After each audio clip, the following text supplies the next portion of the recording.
Mentirosos. Había una vez un joven que vivía en nuestro vecindario llamado Jimmy, que fue acogido por ser un chico seguro y divertido, pero su boca frecuentemente lo solía meter en varios problemas, y nunca aprendía la lección. Cuando la gente le preguntaba por su conducta y sus bromas, él siempre sonreía, y decía, la honestidad es la mejor política, al menos ellos no me ocultan nada a mí, ni yo les oculto nada a ellos. Un día, uno de los chicos que se enfadaba constantemente por las bromas pesadas de Jimmy, reunió a un grupo de amigos suyos a los que tampoco les agradaba Jimmy, y lo acorralaron en el laboratorio de ciencias. Brett, el cabecilla del grupo, le dijo mientras lo miraba con su cara amenazadora, tu boca te metió en esto, recuérdalo. Cogió un bote de ácido sulfúrico de un estante del laboratorio y se lo arrojó en la cara. Se le quedaron viendo mientras Jimmy gritaba de dolor y el ácido derretía lentamente su cara, antes de mofarse de él y salir corriendo fingiendo estar alarmados y buscando ayuda. Cuando la ambulancia llegó y atendieron a Jimmy, el director preguntó al resto de los adolescentes si sabían lo que pasó.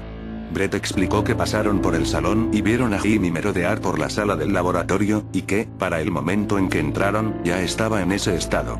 Los otros miembros del grupo se unieron y respaldaron a Brett con otros datos falsos. Jimmy trató de protestar, pero su terrible agonía lo mantuvo callado. El director asintió y dijo que iba a hablar con ellos después de que escuchase la versión de Jimmy, una vez que le dieran de alta. Pasaron los días y Jimmy permaneció en la unidad de cuidados intensivos. Los médicos se esforzaban por salvar lo poco que quedaba de su rostro. Su visión seguía intacta en uno de sus ojos y su mandíbula seguía resistiendo a pesar de la pérdida de carne. Aún era incapaz de hablar, solo se quedaba sentado en la camilla del hospital todo el día, mirando al techo con sus ojos sin pestañear, inyectados en sangre y llenos de resentimiento. Cuando salió del hospital, tiempo después, nunca respondía a lo que se le decía con otra cosa que la palabra mentirosos. Su vida social se esfumó por completo. Incapaz de sonreír o incluso de hacer una broma inocente, se recluyó en su habitación y comenzó a planear. Pensamientos vengativos y enfermizos empezaron a irrumpir en su mente, se vengaría de todos, uno por uno, los diezmaría, los cortaría en rodajas y quemaría sus restos. Esperó pacientemente hasta que el grupo fuese vulnerable, por la noche, cuando se despidieran entre sí y cada uno partiera a su casa. Entonces atacaría. Ese fin de semana, Brett recibió un paquete por correo.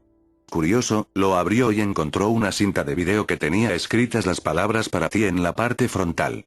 La colocó en el reproductor y se puso a verla. Era un video casero grabado por alguien desconocido que no habló en lo absoluto durante toda la película.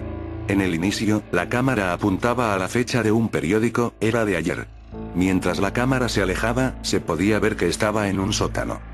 En medio de la sala colgaba una bombilla que iluminaba una parte del cuarto, y debajo de ella, delante de la cámara, con sus manos sobre las rodillas, se encontraba uno de los amigos de Brett. Estaba desnudo, con una venda sucia alrededor de su cara y una mordaza en su boca. Su cuerpo estaba cubierto de sangre, quemaduras desagradables, moretones y cortes. El camarógrafo retiró la mordaza de la boca del niño llorando y este le suplicó de inmediato que lo llevara a casa. Por favor déjame ir, yo hice lo que querías. Oh Dios, Jesse, Mike, Kate, tú me has hecho un puto carnicero. Solo me quiero ir a casa, por favor, repetía una y otra vez, balanceándose de atrás hacia adelante. Las piernas de Brett comenzaron a temblar y sintió la bilis en su estómago, podía ver los cuerpos quemados y mutilados en el fondo del cuarto. Los cuerpos de sus amigos. El camarógrafo se acercó a la barbilla del chico y la levantó, alentándolo a ponerse de pie. Luego, lo puso de espaldas a la cámara. Tenía una herida más grande que las anteriores, formando la palabra mentirosos. El camarógrafo se lo llevó hacia una puerta fuera de la pantalla y la cámara se apagó. Cuando se inició de nuevo, ya no estaban en la casa, estaban en las afueras de un bosque espeso cubierto por una densa capa de nieve, y ya no parecía ser el mismo hombre el que sostenía la cámara. Era el amigo de Brett, que temblaba y murmuraba algo mientras sostenía la cámara por 30 segundos, apuntando en dirección a unos árboles en la distancia. Se escucharon pisadas acercándose. El niño empezó a gritar y llorar en lo que el sonido de las pisadas sobre la nieve se hacía audible desde aparentemente todos los ángulos. Se detuvo. Él se volteó rápidamente encontrándose con la cara destrozada de Jimmy. Un terrible alarido estalló por los parlantes y la palabra mentirosos apareció antes de que la cinta se interrumpiera abruptamente. Brett sentía que se iba a desmayar. Aseguró la puerta de su entrada, sabiendo lo que le esperaba. Justo al voltearse para salir corriendo, chocó con algo y cayó de espaldas contra el suelo. De golpe, sintió como el ácido era derramado lentamente sobre su cara. Lo último que llegó a ver y escuchar fue la palabra mentirosos, y la cara de Jimmy, deformándose en una sonrisa enfermiza. Solo quería salir. No recuerdo la hora, pasaban de las 3 a.m. un golpe fuerte me despertó, giré a ver y se había roto mi ventana. Estaba asustada y por alguna razón muy desesperada, lo único que sé es que solo quería salir de mi habitación y correr. Me levanté con mucho esfuerzo, mi cuerpo pesaba, me costaba respirar. Sentí una presencia extraña detrás de mí, la necesidad de voltearme a ver me invadió junto con la agonía y el pánico que me estremeció al ver mi cuerpo inmóvil en la cama, me paralicé y no pude reaccionar hasta que una carcajada retumbó en toda la casa, sabía que tenía que huir de ahí. Esa risa escalofriante me perseguía por todos lados, su eco era ensordecedor. Una extraña luz que provenía de afuera llamó mi atención, tenían un leve parecido a las luces de un automóvil de la policía, sentí alivio y seguridad. Hasta que abrí la puerta. Las luces cegaron mi vista por un momento, había una criatura enorme y tan peluda que poco se veía su rostro, solo sus ojos.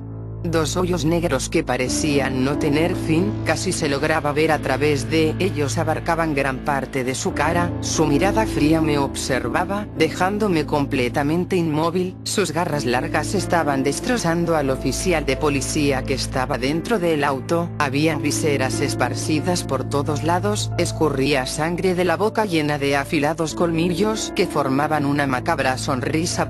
Se dirigía hacia mí. Quise dar la vuelta para entrar a la casa y huir por la puerta trasera, pero una escalofriante sombra se me acercó, sin ojos, riéndose con una voz que parecía provenir del mismísimo infierno, se abalanzó sobre mí y me hizo caer, la empujé con todas mis fuerzas, me levanté y corrí lo más rápido que pude. Al voltearme a ver detrás de mí, noté que me perseguía, no sabía qué hacer ni a dónde iría, y de golpe recordé que solo era un espíritu, que mi cuerpo aún estaba en la casa y que la bestia iría por él para devorarlo. Decidí regresar e intentar hacerme reaccionar, rodeé la casa con ese ente aún persiguiéndome y logré llegar al costado que daba a mi habitación, arrojé una gran roca que destrozó la ventana. No recuerdo bien la hora, pasaban de las 3 a.m. un golpe fuerte que quebró mi ventana me despertó. Estaba asustada y, por alguna razón, muy desesperada, lo único que sé es que solo quería salir de mi habitación y correr. Sucubo. ¿No estoy loco? Grito y nadie me oye, o por lo menos sé que muestran indiferentes. ¿Por qué estoy aquí? Por haber matado a mi hermana y a mis padres, fue mi hermana quien me indujo a hacerlo, aquella criatura engendró de Satán que con sus arpías propias de Lilith me sedujo y me llevó a la locura desenfrenada. Ella y yo nos habíamos criado en un pueblo pequeño cerca de la provincia de Manchester, Reino Unido. Nuestra familia se caracterizaba por ser extremadamente católica. Mi padre, Marius Walker, era el predicador de nuestro pueblo, un hombre de gran estatura, figura imponente, lo cual hacía contraste con la figura de mi madre, Adelaida Walker, quien tenía el aspecto más miserable de todo el pueblo. Mi madre habría sido guapa si no fuera por el fanatismo religioso que tenía. Al querer ayunar el Jueves Santo, o cada vez que pensaba en algo como el placer, querer torturarse ella misma. Mi hermana, por otra parte, sí había heredado los rasgos faciales de mi madre en su juventud. A pesar de tener apenas 6 años, despertaba el más bajo deseo, y cada vez que alguien la veía sentía anhelos de tocarla. Cosa que ella deseaba, lo podía asegurar. El nombre de mi hermana era Susan. Siempre tuve sospechas hacia Susan desde el momento de su nacimiento. Mis padres no podían ver lo que ella era en realidad, pero yo sí, siempre lo supe y quedó comprobado la mañana del lunes. Estaba en la casa de mi novia, habíamos pensado casarnos este verano, no tenía nada de raro ya que ambos teníamos 29 años, ya era hora de hacer nuestra vida, y lo que era mejor era que casándome con ella podía de una vez por todas irme de la casa y así no volvería a ver a Susan. Después de visitar a Dalila, me fui a casa. No había nadie como de costumbre, así que me puse a ver la televisión. De repente sentí un aire recorriéndome la nuca, me volteé y vi a Susan que me miraba con ojos inexpresivos. Vete, le dije. La niña no se movió, por el contrario, se me quedó mirando con aquellos ojos que parecía que podían ver a través de mi alma. Odié esa terrible sensación, me alejé de Susan y me encerré en mi cuarto. Esa noche soñé algo verdaderamente raro. Estaba con mi novia en el altar, las luces de la iglesia eran claras y luminosas, mi novia se veía radiante y bellísima. Cuando le quité el velo, me di cuenta que no era mi novia, era Susan. Susan de 20 años más hermosa que nunca con su largo cabello castaño. Desconcertado le agarré la mano, pero en cuanto la tomé esta comenzó a transfigurarse, pasando de ser joven a ser la mano de una anciana con uñas putrefactas, parecidas a las patas de los cuervos. Miré el rostro de Susan y vi que su rostro era parecido al de una anciana, solo que fea. Con la cara parecida a la de una calavera y el pelo largo blanco enmarañado. Mi hermana me sonrió dejando al descubierto sus enormes dientes amarillos, me agarró del cuello. Podía sentir como todo mi cuerpo comenzaba a debilitarse, no sabía lo que estaba pasando, pero sentía que me estaba volviendo polvo, ya que mientras yo me debilitaba Susan se volvía más fuerte y más hermosa. Me desperté del sueño, lo sabía, mi hermana me había estado torturando con sus poderes demoníacos, ella era mala. Al despertar intenté explicarles a mis padres mi sueño. Ellos por supuesto no me creyeron y nos fuimos a la iglesia como de costumbre. Durante toda la misa me le quedé mirando a Susan, quien se divertía con sus zapatos carmesí y tradeando una cancioncilla. No presté atención a la ceremonia religiosa. De pronto Susan se me quedó mirando y me sonrió macabramente, sentí de inmediato un tremendo escalofrío. Vi como las cruces que había en la iglesia comenzaban a voltearse, y vi como los santos representados en los murales obtenían una sonrisa macabra y comenzaron a reírse de mí.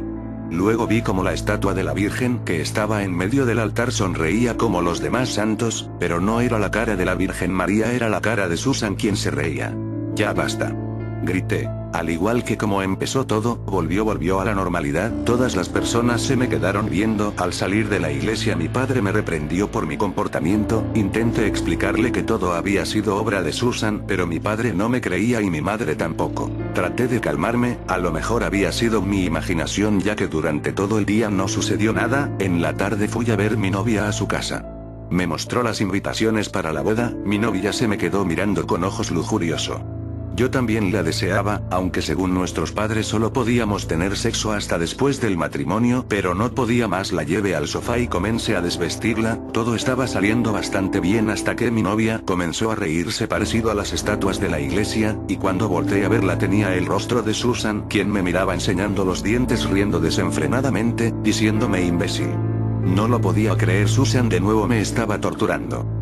Susan no paraba de reírse de mí, la agarré por el pescuezo y comencé a estrangularla.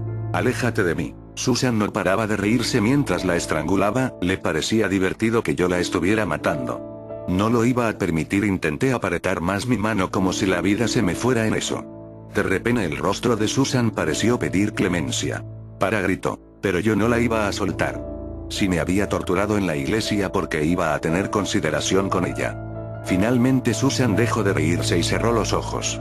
Me fui de inmediato de la casa de mi novia y de nuevo me encerré en mi cuarto. A la mañana siguiente me dijeron que mi novia se encontraba en estado catatónico y que no se podía mover. Mis padres me preguntaron varias veces qué es lo que había sucedido la noche anterior. Yo simplemente les dije que mi novia fue poseída por Susan. De nuevo ellos no me creyeron, así que decidieron que lo mejor era que pasara unos días solo en mi cuarto. La imagen de Susan me tenía con los pelos en punta, podía asegurar que mientras ella jugaba me miraba con sus ojos y luego me sonreía. Sabía que podía matarme en cualquier instante, por lo que bajé a la cocina y tomé un cuchillo de carnicero.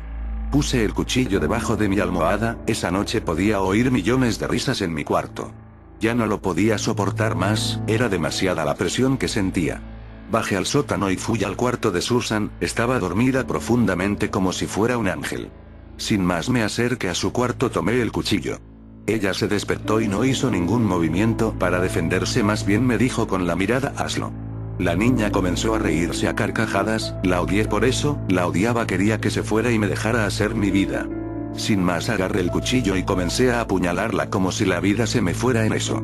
De pronto se prendieron las luces y oí como mis padres entraban, ellos me miraron con cara de asombro y de terror.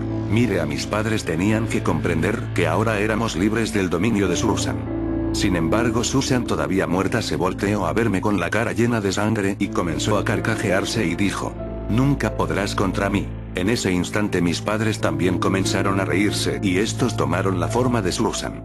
No lo podía creer, Susan todavía se estaba burlando de mí. Me lancé contra mi padre y luego contra mi madre, clavándoles el cuchillo a ambos. Después tomé un cerillo e incendié mi casa para liberarnos del control de Susan para siempre. Después de leer la historia del señor Adam Walker me puse a investigar un poco más. Yo no me creí del todo su historia. Fui al pueblo donde él se había criado, y vi de entre las demás su casa toda destruida. Me le quedé mirando fijamente. «Hey», dijo una voz masculina. Me volteé y pude ver a un hombre gordo con lentes y semicalvo. «¿En qué puedo ayudarlo, señor?», preguntó el hombre gordo. «Sí, buenos días, quisiera saber ¿qué fue de la familia que vivía aquí?». «Según sé, una familia fue asesinada». El vecino se me quedó mirando, y me dijo que entrara a su casa. Allí me sirvió una taza de café y me platicó. Era una familia un poco extraña. El padre y la madre eran muy devotos desde que su hija recién nacida falleció a causa de la muerte de cuna. Al parecer les afectó tanto que comenzaron a descuidar a su hijo. A mí una vez me tocó ver como a su hijo de unos 7 u 8 años lo vestían como niña y no lo llamaban por su nombre, sino por el nombre de la hija fallecida. Años después su hijo comenzó a demostrar ciertos cambios. Creía fielmente que su hermana no nacida vivía y que lo estaba torturando.